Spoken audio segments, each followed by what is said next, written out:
শুনেছি মুঘল রাজা বাদশারা এই হালুয়াটা খেত। পাকিস্তানেও বেশ ফেমাস। আজকে দেখিয়ে দেব পুরো রেসিপি। এই হালুয়ার জন্য সবচেয়ে স্পেশাল এই সসটা। এই সস ছাড়া এই হালুয়া বানানো প্রায় অসম্ভব। চলুন সস বানানোর পুরো রেসিপি দেখাই। প্রথমে চিনিটাকে ক্যারামেল করে নিতে হবে। সো ক্যারামেল হয়ে গেলে এখানে একদম ক্রিম মিল্ক দিয়ে দিতে হবে কিছুটা, অল্প সামান্য পরিমাণে। তারপরে দিতে হবে ডানো ক্রিম বা যে কোনো ক্রিম। এটা ভালো করে একটু নাড়াচাড়া করার পরে কিছুটা বাটার দিয়ে এখন ভালোভাবে মিক্স করতে হবে। ততক্ষণ করতে হবে যতক্ষণ সসটা না তৈরি হয়ে যায় সেই পর্যন্ত। তো তারপরে এখানে সুজি হালুয়া বানানোর জন্য যা যা লাগে সেগুলো সব নিয়ে নিচ্ছি। ঘি, সুজি, চিনি থেকে শুরু করে দুধ সব কিছু। এখন একটা কড়াইতে বেশ কিছুটা ঘি দিতে হবে। তারপরে কয়েকটা এলাচ দানা দিয়ে দিব।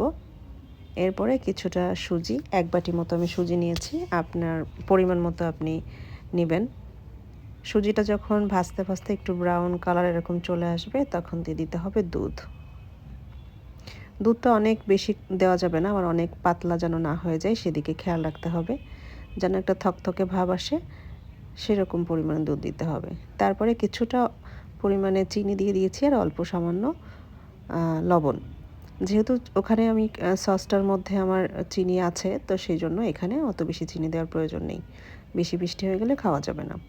তারপরে সসটা দিয়ে দিয়ে একদম ভালো করে নাড়াচাড়া দিয়ে যখন এরকম থকথকা হয়ে আসবে তখন দিয়ে দিতে হবে গুঁড়া দুধ। এখন ভালোভাবে নেড়ে চেড়ে হালুয়াটা হওয়া পর্যন্ত ওয়েট করতে হবে। লাস্টে একেবারে নামানোর 5 মিনিট আগে কিছুটা ঘি আবার দিয়ে দিতে হবে। ব্যাস রেডি। এখন আপনি আপনার প্রয়োজন মতো শেপ দিয়ে দিতে পারেন, বরফিও করে দিতে পারেন, আবার এরকম কাপে করে সুন্দর করে বানিয়ে গিফটও দিতে পারেন। ব্যাস উপর দিয়ে কিছুটা বাদাম কিশমিশ দিয়ে সুন্দর করে ডেকোরেশন করে নিন। হয়ে গেল স্পেশাল মুঘলি হালুয়া। ট্রাই করবেন মাস্ট। এটা খেতে এত মজা, এত মজা। আপনি চাইলে এই সুজিটা আরেকটু ব্রাউন করতে পারেন।